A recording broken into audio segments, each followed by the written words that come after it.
Moi, mä oon Riitta Mummovintistä ja ajattelin näyttää teille, miten ommella on tämmönen kätevä pussukka. Mun firma on tehnyt näitä pussukoita aidoista 60-70-luvun kankaista jo kohta 20 vuotta. Sä voit tietenkin kotona ommella pussuka ihan mistä kankaasta haluat. Tai sitten tilata jopa meidän verkkokaupasta valmiin tarvikepaketin tai jopa valmiin pussukankin. Tämä malli, mitä mä nyt aion tästä näyttää teille, niin on enempikin tämmöinen malli penaali, mutta samalla tekniikalla menee kaikenlaiset pussukat.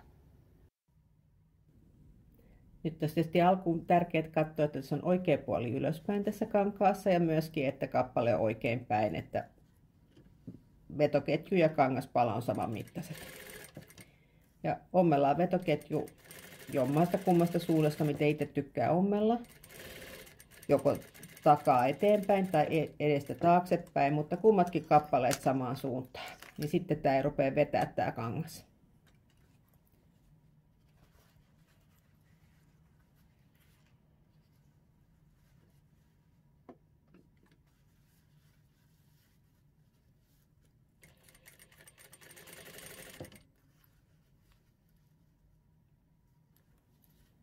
Ja tässä vaiheessa, kun kiinnitetään tätä päällikangasta tähän vetoketjuun, niin ei tarvitse tehdä välttämättä noita edestakasompeleita alkuun ja loppuun, koska me kiinnitetään vuori sitten samaa tikkiä pitkin.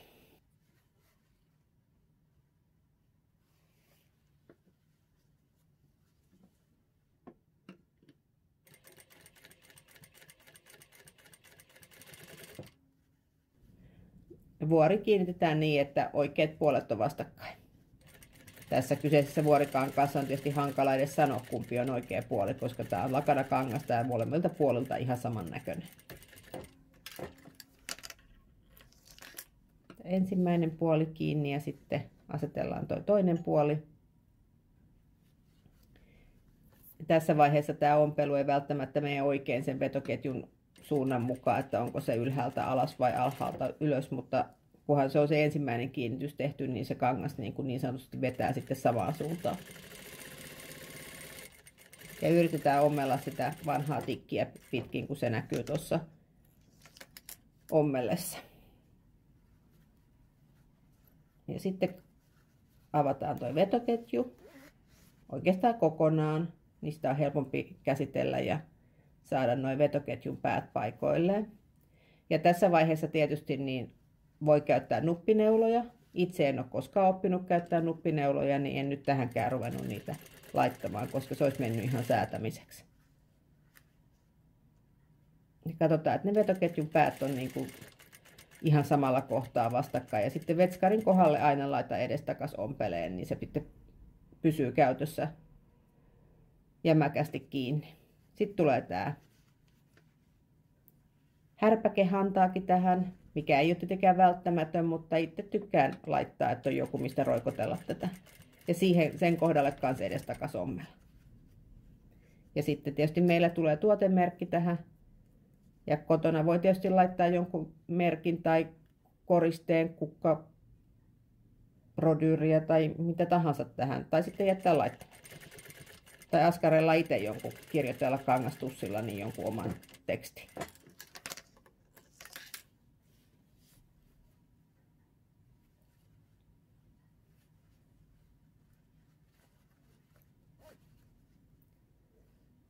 Ja sitten toisessa päässä melko sama homma, mutta nyt jätetään tonne vuorin alareunaan toi kääntöaukko, mistä tämä koko pussukka sitten kääntyy ympäri. Ja se siihen kunnon edestakas ommella, koska se joutuu vähän koetukselle siinä, kun aletaan kääntää tätä härpäkettä ympäri.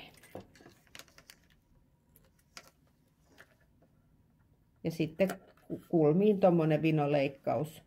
Ne aukeaa nätimmin ne kulmat ja myöskin sitten, jos tämä on pitkäikäinen teillä käytössä tämmöinen pussukka, niin se säilyy pesussa paremmin, kun se ei lähde samalla rispaantumaan tuo vuori, vaikka se siellä sisällä onkin, niin silti ne langat niin voisi lähteä rispaamaan, niin toi kulmaleikkaus estää sitä. Ja muutenkin saa siistiä nämä langanpätkät täältä, vaikka ne jää sinne vuorin sisään, mutta on se silti kiva, että se on niin kuin huolellisesti ja nätisti tehty. Sitten vaan käännetään tämä pussi. Tämä näyttää tässä vaiheessa, että eihän tästä mitään tule, mutta kun jostain kohti saa sen kääntymään, niin sit voi aika ronskistikin kääntää sitä. Se kyllä kestää tuommoinen puuvillakangas ihan hyvin, vähän kovempaakin käsittelyä. Ja tässä vaiheessa taas toi vetoketju niin kannattaa avata ihan kokonaan auki.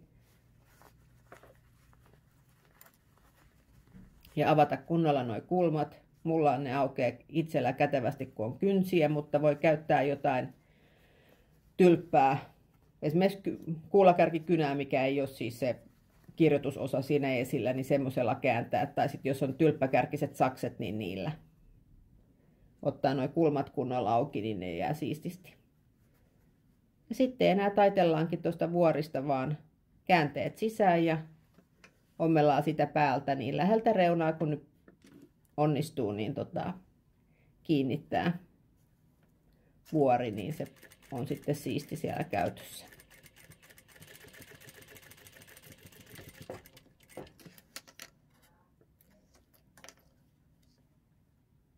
Ja vielä viimeiset viimeistelyt, nipsitään langanpätkät pois, ja jos on jotain haituvia jäänyt johonkin sauman väliin, niin ne sieltä pois ja sitten käännetään.